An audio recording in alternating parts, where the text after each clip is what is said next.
Bienvenidos a la casa del Señor.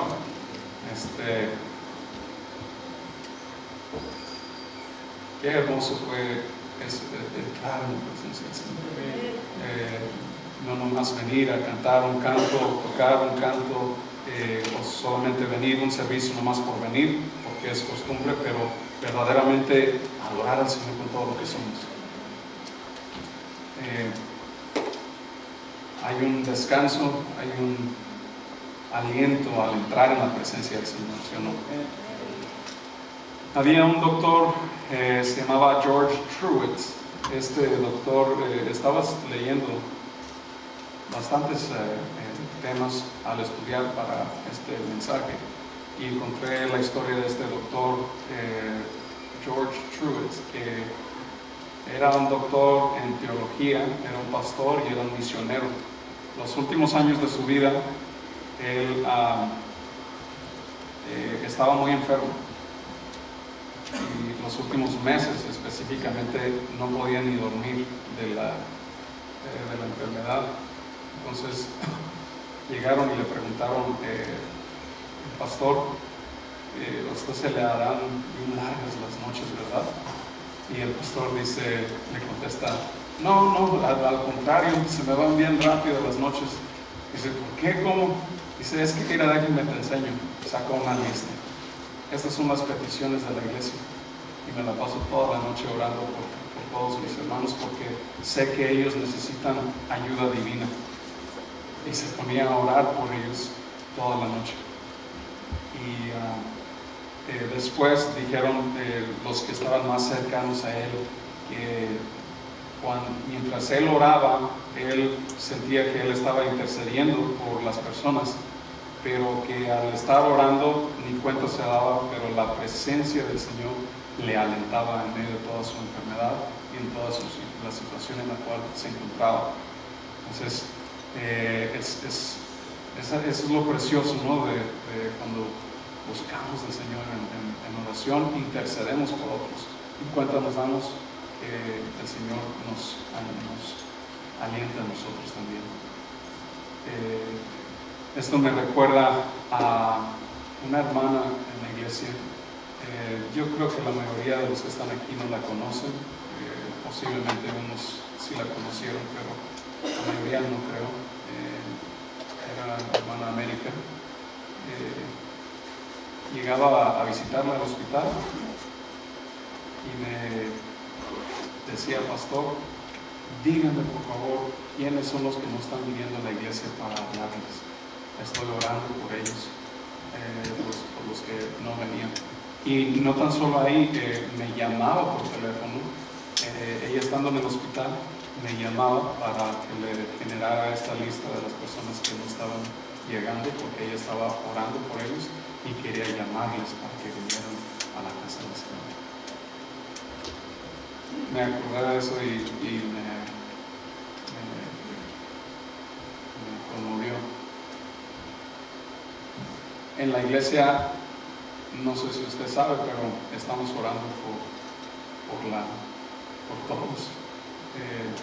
En esa tarjeta de información, en su boletín, si solamente nos deja saber si tiene una petición, nos juntamos, oramos, intercedemos por sus peticiones toda la semana. Es más, ni tiene que poner su nombre. Ponga ahí, si no hay nombre, nomás lo ponemos como anónimo.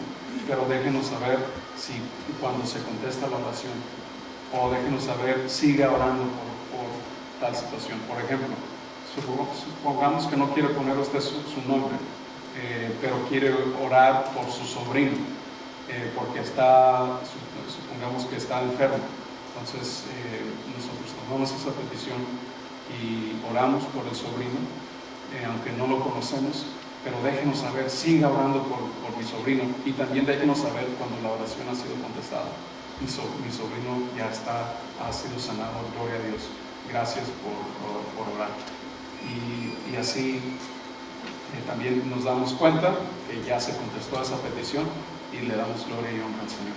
Pero déjenos saber si tiene cualquier petición, si quiere poner su nombre, excelente, para así poder hablar con usted, para ver si ha mejorado la situación, Y si es anónimo, está perfectamente bien, no hay ningún problema. Pero déjenos saber, queremos orar por usted. El peso es muy difícil, ¿no? Cargarlo solo. Hay veces que necesitamos un poquito de ayuda divina, así como dijo el pastor misionero George True. Y hay veces que necesitamos un poquito de esperanza, la cual la obtenemos en el Señor Jesucristo, nuestro gran consolador, en quien nos fortalece. Pero déjenos saber y queremos orar por usted.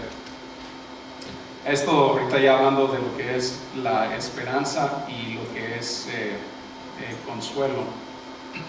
Lo opuesto sería estar desanimado, desaliento, desánimo, que me recuerda de otra situación en la guerra de Boer, que era una guerra en África. En esta guerra, un británico se le trató como crimen el que estaba desanimando a los demás soldados y lo metieron a la cárcel por un año por desanimar. Nunca jamás había escuchado algo así, ¿verdad? De desánimo. Es que el desánimo tiene mucho efecto en la persona. Emocionalmente es como matar, es algo muy peligroso. En esa guerra, por primera vez en la historia, se trata al desánimo como un crimen. Fíjense nomás. Y voy a un punto con todo esto.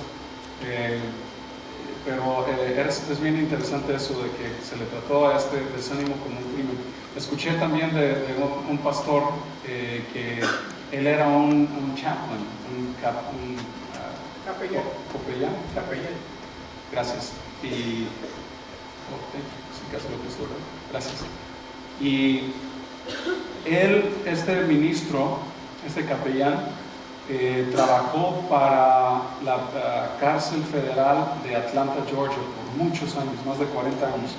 Y llegó al punto de su vida donde se encontraba en una situación muy desalentadora. Estaba muy desanimado de la situación por la cual se encontraba. El libro no menciona cuáles eran las situaciones, pero en general dice que de su vida estaba muy deprimido y desanimado. Y entonces dice que estaba caminando sobre las calles, en las calles de Atlanta. Iba de noche, muy de noche, iba él solo y estaba bien deprimido este señor. Entonces de lejos que ve un edificio, había un cementerio detrás del edificio que era un tipo como casa antigua, y vio en la ventana decía algo y como lo leyó y no podía creer. Entonces que se acerca y lo lee de nuevo para ver si era cierto. Y lo que decía en el rótulo de la ventana es de que decía con una pregunta: ¿por qué caminas medio muerto? Nosotros te podemos sepultar por $69.50 y también vendemos estampillas. Entonces el pastor, pues él pudo ver el humor que había en el rótulo, ¿no? Entonces le dio risa. Pero empezó a reaccionar y observarse a sí mismo, que por tal nivel de depresión se sentía así medio vivo y medio muerto, así como una pesadez terrible, ¿no? Entonces vio el sentido de humor y mejor empezó a glorificar al Señor. Y después de estar glorificando al Señor, ni cuenta se dio, y de repente ya sentía ese peso que se le había quitado de encima. Hoy tenemos un texto muy especial que es Juan capítulo 14 y vamos a ver detenidamente lo que nos dice Juan 14. Nos dice: no se turbe, diga conmigo turbe. Turbe es una palabra griega que es tarazo. Tarazo quiere decir sacudir. Quiere decir molestar, inquietar, quiere decir alborotar, espantar o literalmente zarandear. Eso es lo que quiere decir. No se turbe, no se tarazo vuestro corazón. Aquí está hablando nuestro Señor Jesús. Vamos, por favor, rápidamente a Lucas 22, porque es un texto que va en paralelo con este pasaje y nos va a dejar entender un poquito más sobre lo que estaba sucediendo. Lucas 22, 31. Lucas 22, 31. Y dice así: dijo también el Señor: Simón, Simón, he aquí Satanás os ha pedido para zarandearos como a trigo. Otra vez, si vemos ahí la conexión en Juan capítulo 14, cuando dice no se turbe, que quiere decir sacudir. Vemos aquí el pasaje paralelo que nos empieza a hablar de lo que es estar zarandeados. Pero aquí vemos que Jesús le está respondiendo a Simón, porque Simón era el que empezó a hablar. Lo vimos la semana pasada. Empezó a decir que nada de eso le iba a pasar, que él estaba dispuesto a seguir al Señor hasta la muerte. Y háganle cuenta, Pedro está hablando como con un tipo de autosuficiencia en su propia habilidad, en su propia fuerza, en lo que él podía hacer por sí mismo. Entonces él está hablando como con un tipo de altivez propia. Yo puedo seguir al Señor. La verdad es de que necesitamos también ayuda de parte del Señor para vivir para Él como es digno, y necesitamos de Él, no tan solo de nuestra propia suficiencia o habilidad o esfuerzo. Necesitamos del Señor. Pero dice aquí: Satanás os ha pedido. Esto es en griego, que es humas. Humas es un término plural. Entonces Jesús le está empezando a hablar a Simón, pero no tan solo se refiere a Simón, sino que se refiere a todos los discípulos. O sea, Satanás había pedido para zarandearlos a todos, pero usa a Pedro porque Pedro era el primero que habló. Y esa misma actitud que tenía Pedro por hablar primero, esa actitud de yo puedo, de yo solo puedo, con mi suficiencia yo puedo, esa misma actitud Jesús no quería tampoco que los demás siguieran ese tipo de modelo. Entonces viene aquí una lección tremenda de parte de nuestro Señor. Dice Simón, Simón, he aquí Satanás os ha pedido para zarandearos como a trigo. Diga conmigo, como a trigo. Lo que pasaba es que al trigo, para zarandearlo, sí saben cómo se le hacía, ¿no? Se aventaba hacia arriba, se golpeaba para separar el trigo de la paja que quedaba volando. ¿Saben qué sucedía con la paja que quedaba volando? Era quemada, no servía para nada. Entonces se separaba la paja del grano, del trigo, y lo que se quemaba era la paja, porque pues eso nomás estorba, no sirve para nada. En el ser humano, aquello que no nos sirve, en el discípulo del Señor, aquello que no nos sirve, ¿sabe qué es? El orgullo. Acababa Jesús de enseñarles que tenían que servir el uno al otro con humildad. Que Jesús literalmente le lava los pies a todos sus discípulos, que lo vimos hace 2 semanas. Esto era algo que los esclavos hacían. No le quedaba al rey y al maestro, al señor y maestro, para hacer ese trabajo, mas sin embargo él lo hizo, y le lava los pies hasta a su enemigo. Y luego aquí vemos que les está enseñando que el discípulo tiene que ser humilde. Número 2, tienen que amarse los unos a los otros. Ese es el nuevo mandamiento, que posiblemente tiene su base en Levíticos 19 y 18, pero este nuevo mandamiento va así para con nosotros directamente, de parte de nuestro Señor. Lo último que nos enseña, humildad, y el nuevo mandamiento. Al terminar la lección en persona que se nos acaba de enseñar, de servir en humildad, y el nuevo mandamiento, amarse los unos a los otros, específicamente se refería a los creyentes, a los discípulos, que nos aplica a nosotros. Al terminar esta lección, vemos ahí una autosuficiencia de parte de Pedro, una actitud la cual el resto de los discípulos probablemente podrían haber seguido. Entonces, ¿cómo le responde el Señor? Pues que el diablo ha pedido para zarandearlos a todos, el cual se permite para que se elimine la paja de nuestra vida. Eso se llama orgullo. Pero siempre Dios cuida de nosotros. Pero vamos a seguir aquí adelante. Ha pedido para zarandearos como a trigo, pero yo he rogado por ti. Entonces, se permite que se dé esa zarandeada, pero siempre estamos en las manos del Señor. Siempre, nada nos puede arrebatar de sus manos. O sea, siempre cuida de nosotros, pero se permite una zarandeada para que se elimine aquello que es orgullo y lo que no debe de estar en el creyente. Pero las zarandeadas no nos gustan a nadie. Entonces, mejor antes de hacer una zarandeada, mejor vengamos con humildad, Señor, venga. Y me pongo a mí mismo en un lado.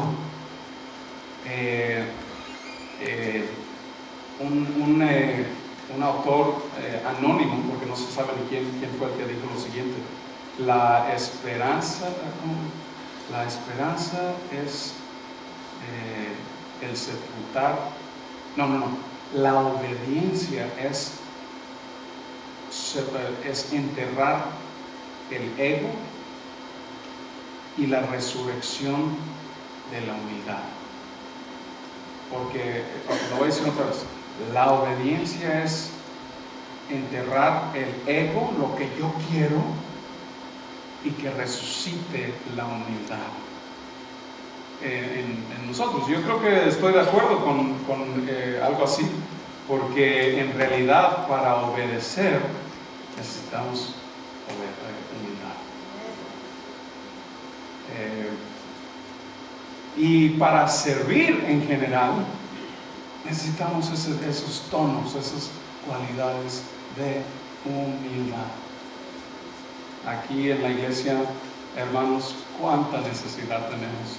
Hay mucha, y lo digo tenemos porque somos una iglesia, somos un pueblo, somos un cuerpo, y tenemos mucha necesidad, específicamente hablando en el área de los niños. Necesitamos ayuda. Tenemos muchos niños, yo tengo 5. Yes. No, y los que, ¿cómo? Hoy, honey.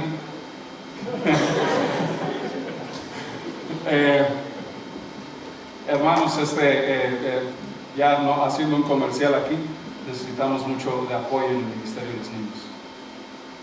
Yo sé que hay muchas razones por las cuales tal vez no queremos ayudar en este ministerio, pero no es tanto ya de ayudar, es una necesidad real para nuestra congregación. Y cuando tenemos más personas que se pueden turnar, entonces más tiempo podemos estar todos aquí. También algo por venir es de que aquí hay 236 sillas, y aquí, como se puede ver, hay por lo menos unas 220 personas. Y quiere decir que cuando venga el servicio de Easter, vamos a estar llenos y vamos a tener un problema aquí porque no vamos a caber. Lo que sí es de que algo que viene por venir es de que lo más probable es que vamos a tener 2 servicios también, uno a las 9:30 y uno a las 11:15. No porque razones de Pastor Andy nomás quiere tener 2 servicios o algo. Esta es una necesidad, y con esta necesidad también viene más responsabilidad para todos nosotros en todas las áreas de servir. Necesitamos su ayuda, eso es lo que estoy tratando de decir en este punto. Pero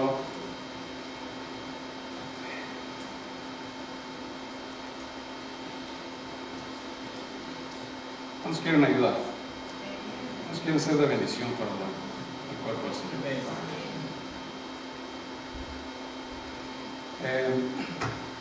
No se turbe vuestro corazón.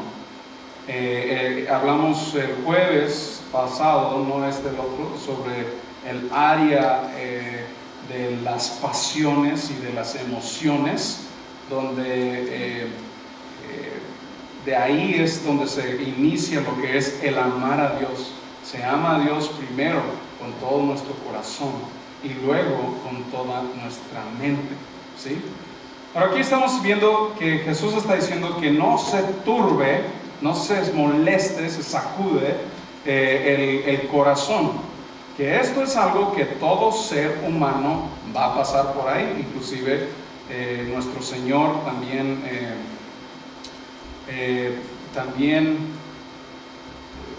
vemos en ocasiones donde es conmovido en el corazón. Por ejemplo, si vemos Mateo 26:38 nos dice: entonces Jesús les dijo, mi alma está muy triste, diga conmigo, muy triste, hasta la muerte, quedaos conmigo aquí y velad. Aquí vemos de parte de nuestro Señor que ya estaba sintiendo el peso de lo que iba a suceder. Lo vimos también en el capítulo 13 la semana pasada. Vemos también en Marcos 14:34 lo mismo. Vemos en Juan 12:27 cuando nos dice: ahora está turbada mi alma, y ¿qué diré? Padre, sálvame de esta hora, mas para esto he llegado a esta hora. Si vemos también en Juan 11:33, nos vemos cómo Jesús es estremecido en espíritu y conmovido. Entonces, del ser humano esto nos sucede a todos, cuando de repente sentimos ese peso de todo lo que nos está rodeando, sea en el trabajo, en relaciones humanas, o sea en su casa, en su hogar, con sus hijos, con su esposo, que ya no tienen comunicación, que se miran pero como que ni se conocen, como que nomás viven juntos, o con los muchachos preciosos y lindos mientras estaban creciendo, pero ya de grandes ya haz de cuenta que ni los conoces. Entonces todo ese peso empieza a desgastar y cargar sobre de uno. Puede ser lo que sea, en la casa, en el hogar, afuera del hogar, en donde sea, pero hay cosas externas que caen sobre nosotros y nos debilitan. Me recuerda esto también Salmos 42:5, donde dice: ¿por qué te abates, oh alma mía? ¿Por qué te abates, oh alma mía? Vamos aquí, el Salmos 42, versículo 5. ¿Por qué te abates, oh alma mía? Aquí se está hablando él a sí mismo. ¿Por qué te abates, oh alma mía, y te turbas dentro de mí? Espera en Dios, que Él es nuestra esperanza, porque aún he de alabarle, salvación mía y Dios mío. Si vamos a la perícopa de este texto, vemos que empieza con el versículo 1. Dice: como el ciervo brama por las corrientes de las aguas, así clama por ti, oh Dios, mi alma. Mi alma tiene sed de Dios, del Dios vivo. Diga conmigo, del Dios vivo. Mi alma tiene sed del Dios vivo. Cuando vendré, me postraré delante de ti. Y vemos al salmista aquí comenzar diciendo: tiene una necesidad de Dios, tiene una desesperación. El alma está toda turbada, sacudida, zarandeada. Ya estudiamos esos verbos. Viene el salmista, necesita de Dios, necesita de Él, y entonces lo explica de esta manera: así como el ciervo brama por las aguas, así clama mi alma por ti, oh Dios. Te necesito, Señor. Necesitamos del Señor. Jesús estaba en necesidad en esos últimos momentos. Posiblemente le podría decir que alguien viniera que le fortaleciera con unas palabras. Pero ¿qué hace nuestro Señor? Fortalece a sus discípulos, les da consuelo a sus discípulos. Y regresemos a Juan 14. Juan 14. ¿Por qué se turba vuestro corazón? ¿Crees en Dios? Cree también en mí. En la casa de mi Padre muchas moradas hay. Moradas literalmente son habitaciones. Así, si no fuera así, yo no os hubiera dicho, voy pues a preparar lugar para vosotros, y si me fuera a preparar lugar, vendré otra vez y os tomaré a mí mismo, para que donde yo esté, ahí también estéis. Y sabéis a dónde voy, sabéis el camino. Y le dijo Tomás: Señor, no sabemos a dónde vas, ¿cómo pues nos podemos saber el camino? Y luego, ¿cómo le responde el Señor? Jesús le dijo: yo soy. Esta parte, yo soy, primero se repite varias veces en el libro de Juan. También es una referencia directa a Éxodo 3:14 sobre lo que es el tema de la deidad de Dios. O sea, aquí se está identificando de su divinidad, su aspecto divino de parte de nuestro Señor. O sea, Jesús fue absolutamente hombre, pero también fue el Hijo de Dios. Fue Dios manifiesto aquí en carne.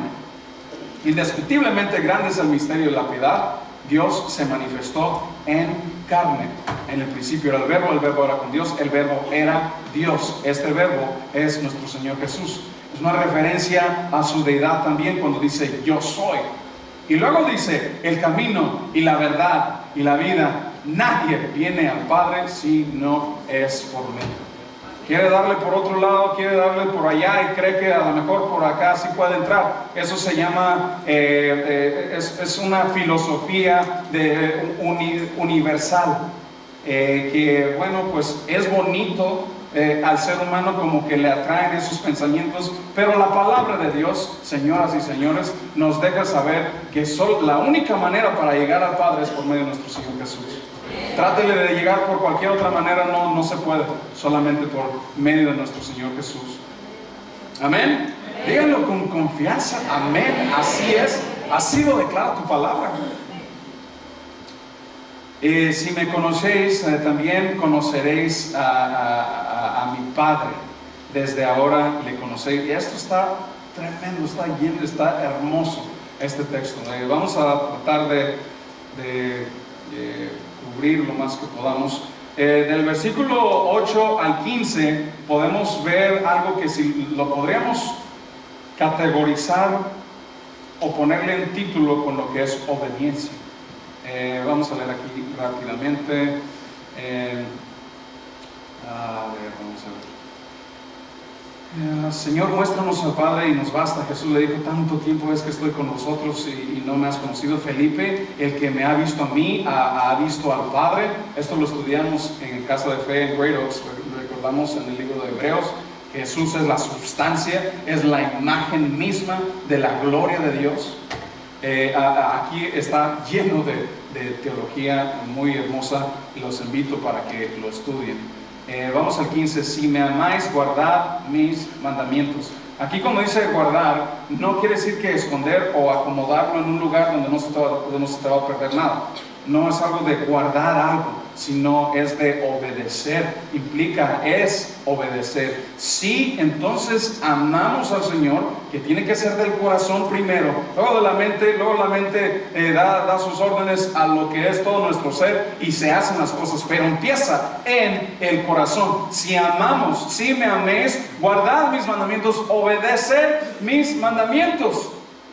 Y el obedecer no tan solo es en lo que podamos referirnos a la ley en la Biblia, pero en todo lo práctico alrededor de nuestras vidas. Todo lo que somos, todo lo que hacemos, lo que pensamos, todo aquello embarca. Hay que obedecer al Señor. Hay que obedecer al Señor. Venir, ser fiel en la casa del Señor. Eso es parte de la obediencia también. La fidelidad de venir en la casa del Señor. Es una cosa decir, bueno, pues hoy no puedo venir porque tengo que ir a trabajar, y cuando a lo mejor no tenía que ir a trabajar, pero nomás lo hizo porque desea ir a trabajar en vez de venir a la casa del Señor. Bueno, ahí está el problema. ¿Me estoy dando a entender? O sea, no estoy diciendo en contra del trabajo, lo que sea, porque hay necesidades, y no quiero también pasarme, volarme la barda ahora sí, sino quiero llegar con la exactitud al punto. El punto no es el trabajo, pero lo que está en el corazón. Si le pones énfasis más al trabajo sobre lo que es a venir a la casa del Señor. Bueno, pues ¿dónde dice eso en la Biblia? Bueno, nos dice en Hebreos capítulo 10, versículo 25, que no dejen de congregarse así como ha sido vuestra costumbre. Y viene con forma de orden que le fue a los hebreos. Esta es tradición cristiana, de que venimos y nos congregamos, pero muchas veces ahí le desobedecemos. Obedezcamos en todo, la ley, la palabra del Señor, el nuevo mandamiento, lo que Jesús les acababa de enseñar: humildad, amarse los unos a los otros. Todo esto implica, y en lo práctico también. Y aquí viene la recompensa: yo rogaré al Padre y os dará otro consolador para que esté con vosotros para siempre, al Espíritu de verdad, el cual el mundo no puede recibir porque no le ve ni le conoce, pero vosotros le conocéis porque mora con vosotros y estará en vosotros. Y fíjate cómo Jesús todavía cuida de ellos. No los voy a dejar huérfanos, no los voy a dejar solos, vendré a vosotros todavía un poco en el mundo, no me veréis más, pero vosotros me veréis, porque yo vivo, vosotros también viviréis. Versículo 21, el que tiene mis mandamientos y los guarda, ese es el que me ama. Y el que me ama será amado por mi Padre, y yo le amaré y me manifestaré a él. Este manifestar es: me voy a dar a conocer a él, al que me ama. Mi Padre le amará, yo le amaré, me manifestaré a ese individuo, el que me ama. ¿Cuál es el que le ama? El que guarda su palabra. El que guarda su palabra. Entonces, ese manifestar, dar a conocer, implica una relación personal y íntima contigo y conmigo. Y todo esto es resultado del versículo 15. El que le ama guarda sus mandamientos. Y entonces el Señor no los va a dejar huérfanos, les da el Espíritu Santo, el Consolador. Y luego vemos el amor del Padre, y el Hijo se manifestará. Uno puede decir: ay, pues como que eso suena muy condicional. Pues fíjate que sí es condicional. Y si tiene sus aspectos condicionales, ¿no? ¿Qué le podemos hacer? Él es el que lo hizo todo. Pero fíjate, obedecer siempre va a ser para tu bendición y para su gloria. Siempre. Piensa uno que no, esto está muy difícil, no, esto no me conviene. Mira, obedecer siempre va a ser para tu bendición y para que sea glorificado. Versículo 23: el que me ama, mi palabra guardará, y mi Padre le amará, y vendremos a él y haremos morada con él. El que no me ama no guarda mis palabras, y la palabra que habéis oído no es mía, sino del Padre, el que me envió. Vamos, versículo 26. Mas el Consolador, el Espíritu Santo, a quien el Padre enviará en mi nombre, él os enseñará todas las cosas y os recordará todo lo que yo os he dicho. La paz os dejo, mi paz os doy. Recordemos cómo Jesús está consolando a sus discípulos. Solamente unas horas antes de él ser entregado, está consolando a sus discípulos. Les da instrucciones y les está consolando. La paz os dejo, mi paz os doy, y no las doy como el mundo la da. No se turbe vuestro corazón, ni tenga miedo. No tengas miedo. No se turbe vuestro corazón, ni tengas miedo. Habéis oído que os he dicho, voy y vengo a vosotros.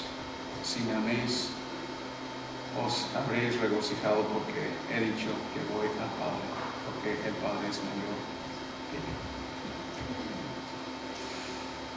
Hermosa la palabra del Señor, ¿verdad? Hemos aprendido entonces estas últimas 3 semanas lo que es servir el uno al otro con humildad, y lo hemos aprendido. Esto nos lo enseñó nuestro Señor: servir al uno al otro en humildad, amarlos los unos a los otros. Luego vemos cómo el Señor nos consuela, pero también vemos la importancia de obedecer, que el obedecer está basado en amor. Si nosotros amamos, le amamos a Él, vamos a obedecer y guardar su palabra. ¿Qué nos enseñó? Humildad y amarnos los unos a los otros. Humildad, amarnos los unos a los otros. El que, pues como que nomás no me llevo con esa hermanita, con ese hermano, no sabes lo que me hicieron, y esto y el otro, también a ellos, también. Hay que amarnos los unos a los otros. Amarnos los unos a los otros. Ver al uno al otro con misericordia, con compasión, y seguir las instrucciones del Maestro. ¿Somos sus discípulos? El discípulo hace lo que el Maestro dice. Pongámonos de pie.